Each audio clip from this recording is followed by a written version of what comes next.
Hey everyone, and welcome back to ByHollyG. Welcome to today's video. So as you can tell from the title, this video is going to be all about celiac disease. And I assume a lot of you guys have heard of celiac disease. It is considered an autoimmune condition, and it's basically where people react inappropriately to dietary gluten. So in this video, I'm going to talk about what celiac disease is, what are the symptoms, how we diagnose it, and what the kind of molecular mechanisms behind the disease pathology is. And I'm also going to talk about something called the celiac iceberg at the end, which is really interesting. So yeah, I hope you enjoy this video as usual and you find it useful. I mean, you might have celiac disease yourself and you might find out a bit more about what's going on inside of you, and it might explain why you can't eat certain foods.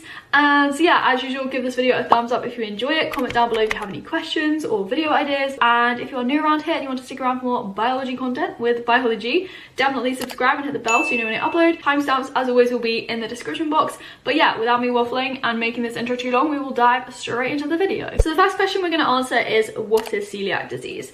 And celiac disease is basically chronic inflammation of your small intestine, and that is due to an inappropriate immune response to dietary gluten. And as I said at the start, celiac disease is considered an autoimmune condition just because our immune system is attacking gluten, and gluten is something that's foreign, as in it's not self, but it's not harmful, and our immune system shouldn't attack things that are harmless. So it is an inappropriate immune response. It causes chronic inflammation, so long-term inflammation of that small intestine.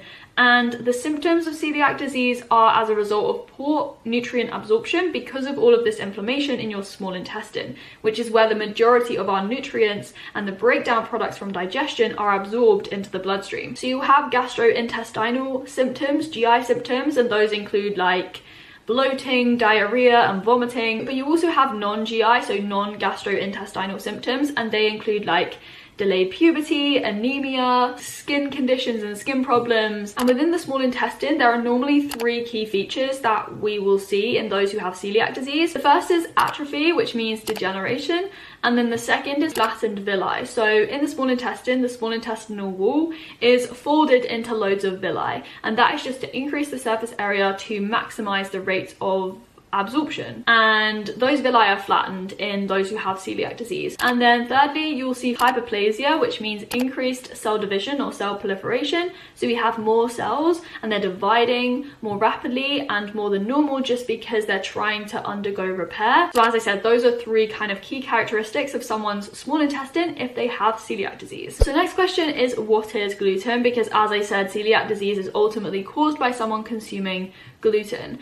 And basically gluten is a mixture of two proteins. It's also what gives dough its elastic texture. It's found in wheat derivatives, so durum, spelt, and semolina, and it's also found in barley and rye. So it's found in a lot of food products, and as I said, it's a mixture of two proteins. The first are the gliadins, and then the second are the glutenins, and they have different solubilities in aqueous alcohol. So the gliadins are soluble in aqueous alcohol, whereas the glutenins are insoluble in aqueous alcohol. And what's important in celiac disease is that it's the gliadins that are thought to drive that pathology and that inflammation in the small intestine, not the glutenins. So the next question is, how does celiac disease come about? What's the molecular mechanisms driving the disease pathology that we see in celiac disease? Firstly, what happens is someone consumes gluten, and that gluten starts to be broken down. However, it's the gliadins in the gluten that have a very dense proteinaceous structure,